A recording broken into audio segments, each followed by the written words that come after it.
Spies. Spies are awesome. They get cool gadgets.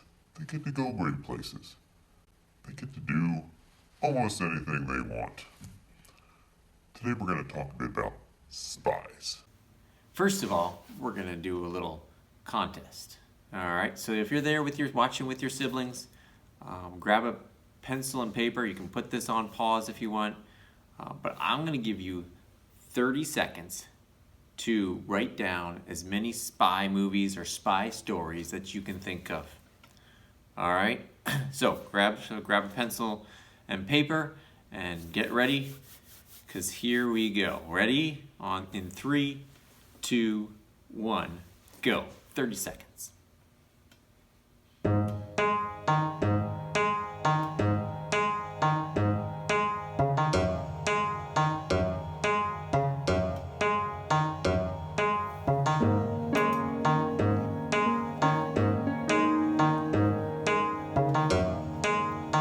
Seconds.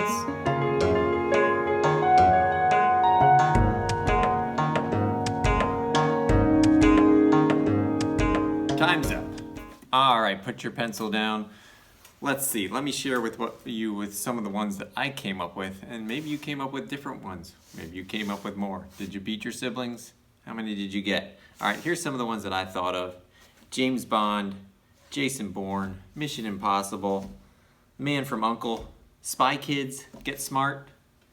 What else did I have? I had The Spy Next Door. All right, and did you guys get those? Did you get any other ones? You probably didn't get the best spy movie of all, The Master of Disguise. But what do spies have to do with faith? Well, that's what we're going to talk about today on this episode of QuaranTeens.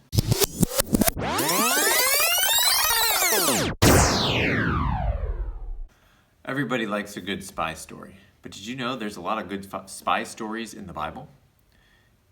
For instance, David, when King Saul was pursuing him, trying to hunt him down and kill him, sent spies to keep an eye on Saul to make sure he wasn't getting too close. Absalom, David's son, wanted to take David's throne and kill his father David. And so he sent spies into the land to recruit people to get them to want to follow Absalom in a revolt against David. Even in the New Testament, the religious leaders sent spies to Jesus. And it says they acted as sincere people, like they were really there. They were really concerned for who Jesus was and what he was talking about, and they wanted to learn. But actually, they were there to spy out Jesus and try to get him to say something and say something that they could use against him to get him arrested or killed. I think one of the most well-known spy stories in the Bible is that of the 12 spies that entered the land of Canaan. So after the Israelites made it out of Egypt, Moses sent 12 spies, including Joshua, into the land of Canaan to spy out the land and see what it was like, to see what the resources were like, what their fortifications were like, what the people were like. The 12 spies came back, and 2 of them said, yeah, this land is great. God promised it to us. Let's go. We can take it. The other 10 said, no, it's too well fortified. They have giants. They're just too well equipped. We can't take this land. And after that, God sent them back into the wilderness to wander around for 40 years. Well, today, in our story in our study of faith, we're going to talk about another spy story. All right, and so our verse for today is Hebrews chapter 11, verse 31. It says this: by faith, Rahab the prostitute did not perish with those who were disobedient, because she had given a friendly welcome to the spies. Now, initially, you might be thinking, okay, Rahab, that one doesn't sound as familiar. In fact, if you're reading through the Old Testament and you're reading through some of those stories, you'd probably say, yeah, Abraham, yeah, he's a good example of faith. He's a good one to call this an example of faith. Moses, yeah, he's a good example of faith. Noah, yeah, he's a good example of faith. Rahab, kind of, who is that? It's not as familiar of a name to us. And so to find out the story about Rahab, we're going to have to go back to the book of Joshua. And if you remember last time, we talked about Joshua and the battle of Jericho, and how through faith Joshua and the people of Israel defeated the walled city of Jericho. Well, we're going to have to backtrack a little bit before that and go to Joshua chapter 2 to find out who Rahab was and what's her story of faith. All right, so Joshua chapter 2, verse 1 says this, "And Joshua the son of Nun sent 2 men secretly from Shittim as spies, saying, 'Go, view the land, especially Jericho.' And they went and came into the house of a prostitute whose name was Rahab, and lodged there. And it was told to the king of Jericho, 'Behold, men of Israel have come here tonight to search out the land.' Then the king of Jericho sent to Rahab, saying, 'Bring out the men who have come to you, who entered your house, for they have come to search out all the land.'" So what you have here is the makings of a good spy movie, right? I mean, this just sounds like a good spy movie. It would make a good spy movie. All right, so Joshua sends these spies into Jericho and like, hey, go check this city out, figure out what's going on there, what it looks like, the defenses, what their fortifications, their weapons might be, things like that. Maybe look for some weak spots or whatever. And so he sends these spies into Jericho, and word gets out that the spies are there. All right, and so the king of Jericho is like, okay, we got to get rid of these guys. They're spying out our city. They're looking for weak spots or whatever. And so he finds out that these spies were staying at Rahab's house. And so he goes to Rahab's house and says, hey, bring out the spies that are staying with you. All right.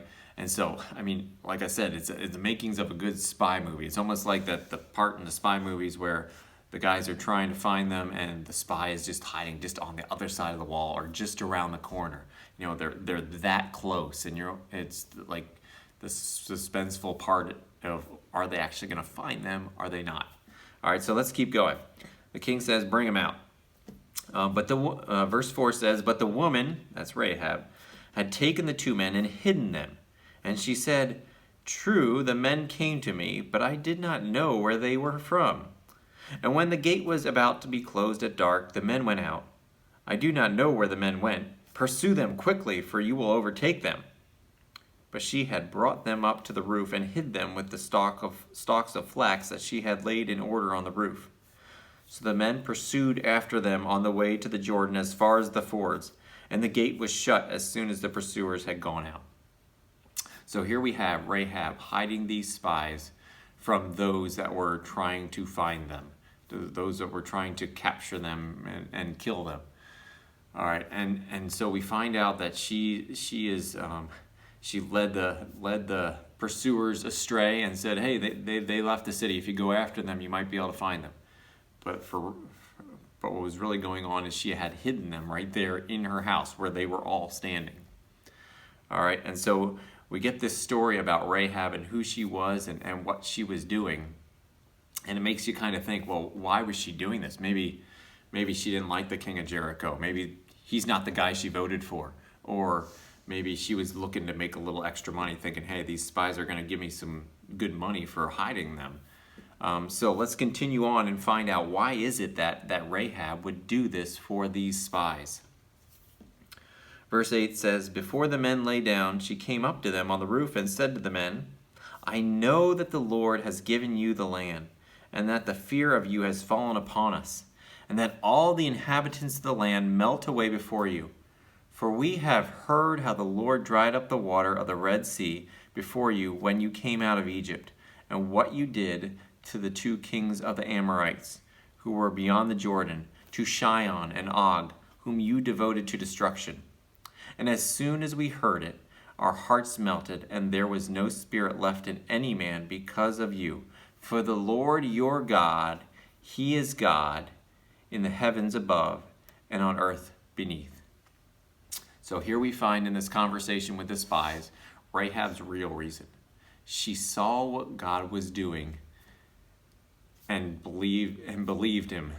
She put her trust, put her faith in Him as a God who would protect her, who would watch over her, as he was doing to the people of Israel.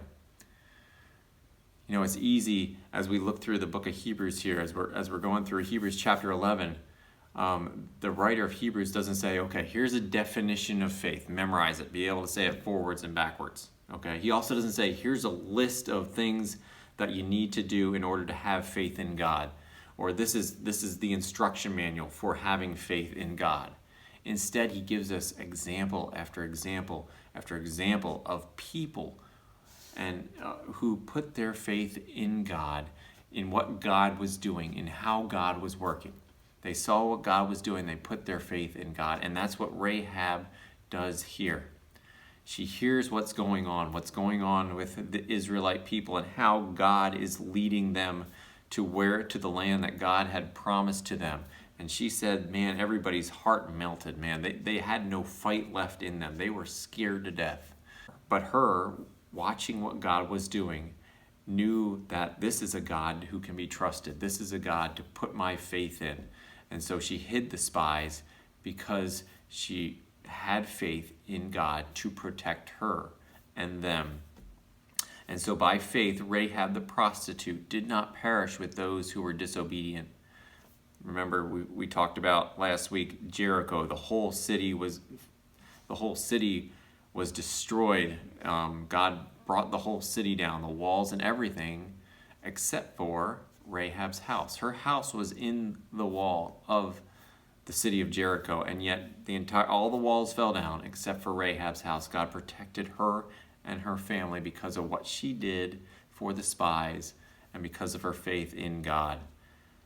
And it says that in our verse. It says, because she had given a friendly welcome to the spies, because of what she did for God's people in faith, God rewarded her and protected her through that. So, this week, why don't you do it? Let's do a little spying of our own. All right, spy out your own faith. Do you have a faith like Rahab? In a time of danger and fear, she believed God's promises and had faith in his protective care. All right, is your faith strong enough to maintain a trust in God for protection, even through dangerous times? Can you look around and see everything that God is doing, and continue to look at the passages, the people we've been talking about, and see what God has done through their life, and grow your faith through that, saying, hey, there's a God who can be trusted. There's a God I need to place my faith in, even when things get tough, even when things are dangerous, even when in times of fear. Again, for listening. Hopefully we'll be able to get together again soon, and won't have to keep doing these videos and watching via video. But until then, continue to be in your Bible, continue to pursue faith and grow in faith, learn to trust God, continue to grow in your faith week in and week out. Hopefully we get to see you guys again soon. Thanks for watching.